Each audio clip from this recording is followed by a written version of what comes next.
Welcome back, YouTube family, to my channel, Peace and Love. If you're not aware of what my channel is on, I am Relisa Hooks, an author, an anxiety coach, a speaker, a musician, and a ton of other things, y'all. But if you haven't followed my channel before, this channel actually documents my personal journey, crazy journey to success. And I actually have more videos than I even have had a chance to post. But I'm basically talking about my journey from America back to the motherland and back into music, which I had stepped away from. And so yeah, that's what it's about. Eventually I'll get more into my story as time goes along. I've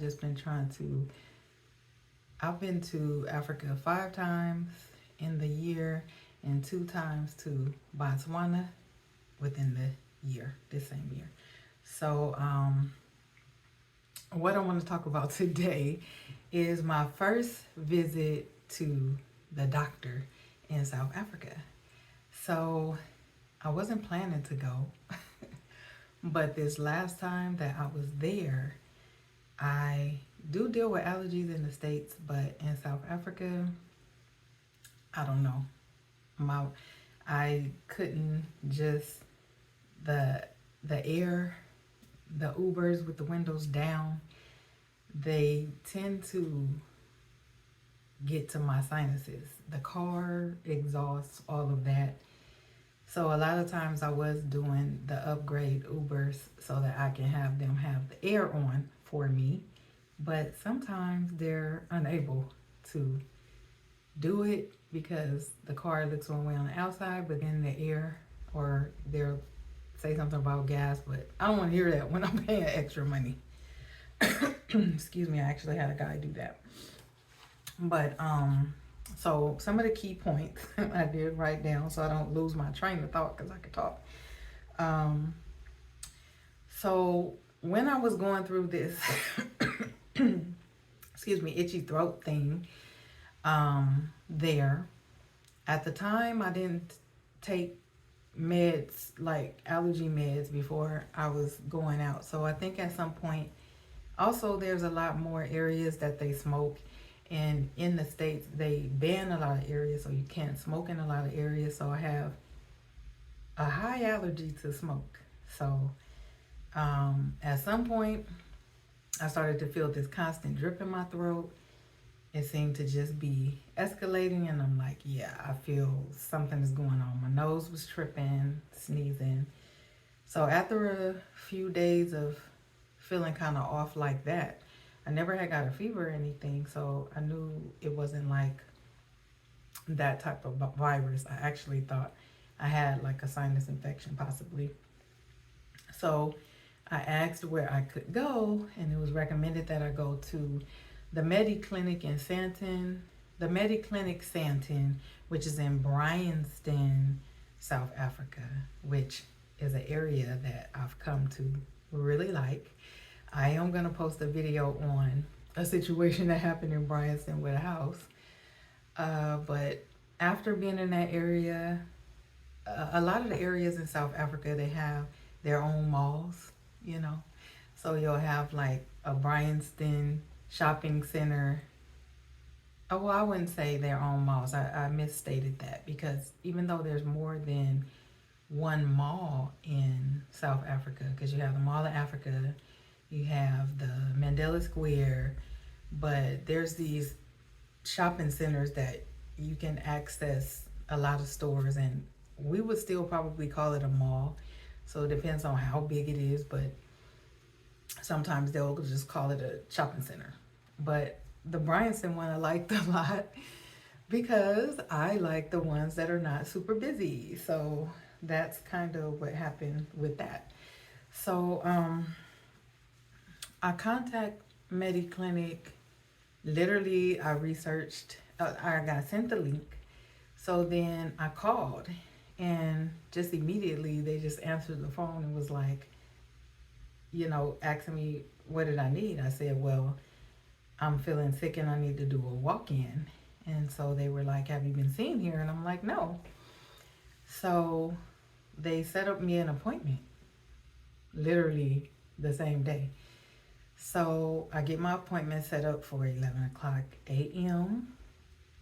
They told me just to be there a little bit earlier, told me where it is, how to get specifically to where that office was inside this big, big Mediclinic that has, it almost seemed, I think it's also a hospital actually.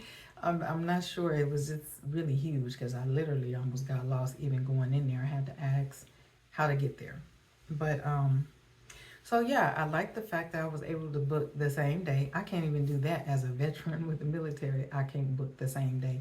I would have to go to like one of our emergency VA places or something, but I didn't have to use emergency services. I actually used the clinic. So that was good because I didn't have medical, but they did share with me that it will be, because I was like, I don't have insurance. So they told me that the cost would be 750 Rand. They scheduled me with the doctor, gave me his name, and that was it. I went to go see the doctor. So I get there, I pretty much check in with my paperwork and everything. I would say after my appointment, it maybe took 20 minutes to be called. It was fairly a few people kind of in that, not a whole lot, I would say, but I think it was more than one doctor inside the specific clinic space that this doctor was in. But he was very nice, knowledgeable, asked me what I had been going through already, asked me about like my background or what I was doing there as an American actually. But so yeah, I paid the cost after I seen him, and then they gave me a prescription. He did say basically I had like a sinusitis, so he gave me Flonase, which is just like a nasal spray, a decongestant nasal spray, and a tablet that was for the actual allergy, like for the trees and the things like that I would just take every day. One med I only took for 5 days. The Flonase I had to take twice in the morning. Well, spray it two times, and then later in the evening only for that first 5 days. And then, oh no, I think it was 7 days. And then after that, it was only the 2 times a day.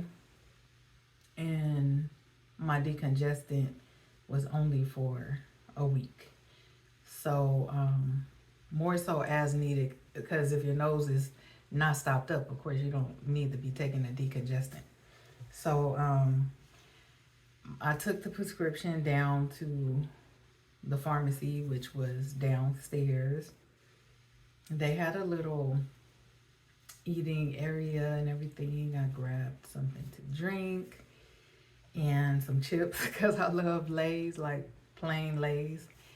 And went across to the pharmacy. Only a couple of people in line, but oh my gosh, the pharmacy had so much medicine just like everywhere, just on the shelf. And I was like, okay, that's different. I'm just not used to seeing it so out in the open.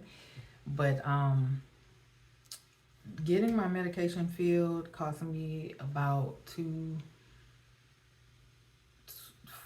I know it was like $243, but that was because I bought a few little gadgets to take to my daughter. Like, she loves these pens that have unique tops on them that look different from anybody else's pen, and they had the cutest pink and purple and different color type of things, and also a fidget toy. So I bought like 3 extra things with that. And I know that I paid more because of that, but the medicine itself cost me about 243 Rand. The visit was 750 Rand, and let me see what else. When I was and that was allergy tablets, Flonase, a decongestant, and a medication that cost that 243 Rand. It ended up being about $13 US. And then the 750 rand to actually see the doctor was $39 US. So to actually see the doctor, it's no way you can do that in America. My daughter went to the doctor for her stomach ache before, and I ended up with a $10,000 bill, and we were only there 4 hours at the emergency place. I know this wasn't an emergency place, but it was a last minute booking. But yeah, they billed something crazy, wrote off some of it, but still was trying to say that I owed like $3,000, and I couldn't believe it. I'm like, 4 hours to take urine and do an ultrasound, like it was just crazy to me. They was really scamming. But before I left, I got a refill because my Flonase, I wanted to make sure I had some more for possibly next time. And then I just went ahead and refilled my allergy tablets. And so that was like 200 rand before I actually left to come back to the States.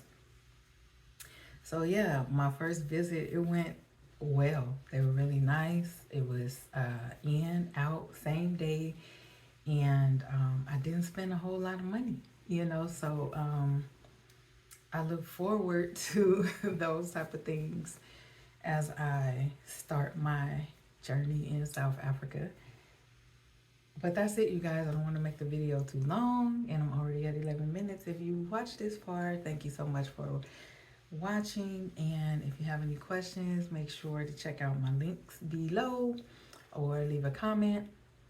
And also, if there are some things that you want to make a suggestion that I do a video on, because again, I've been here 5 times. So there is some things that I know. It's just that, yeah, maybe I just think about the things that I'm interested in because I'm a foodie. I record stuff about food. Because I'm in business, I record some things about my business or my authorship or my music, which I haven't even dropped when I performed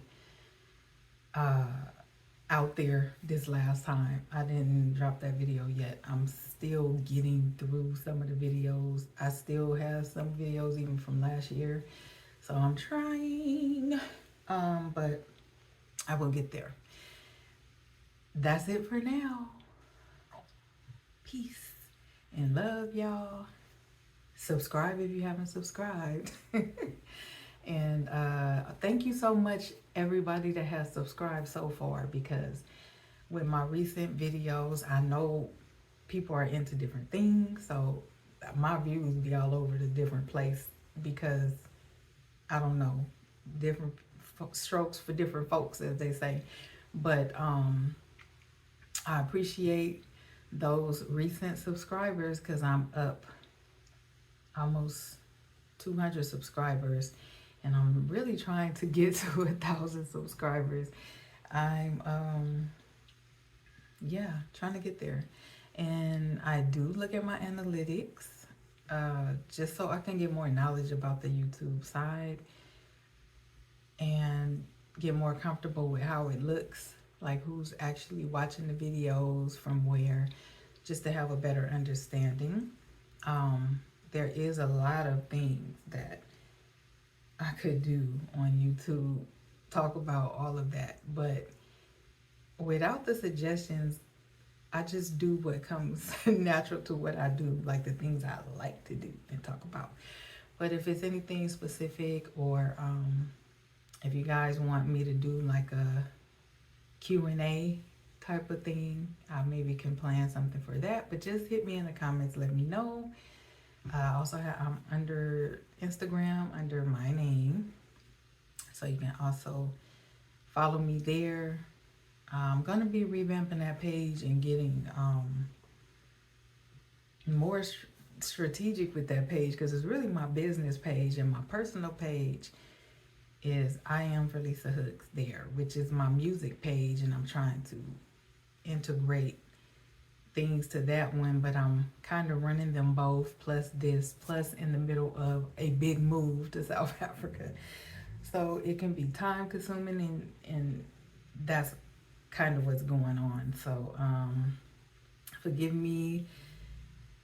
It's just the role that we play in this using these different platforms because they all serve a different purpose. And sometimes people get in their feelings about certain things, but it's at the end of the day, it's something that takes a lot of time to sit down and do, and especially if you have to edit. So I was like, there's some videos I could do where I'm just conversational and tape them, and then I don't have to edit them. I can just go ahead and upload it after. So I'm going to focus on doing some like that are specific to like knowledge-based things on Africa that somebody might want to know during this transition. I was one of the original people that went on the first real estate tour with the Real South Africa. So I have knowledge on how that situation worked. Yeah, so hit me up. Peace and love, y'all. Bye for now.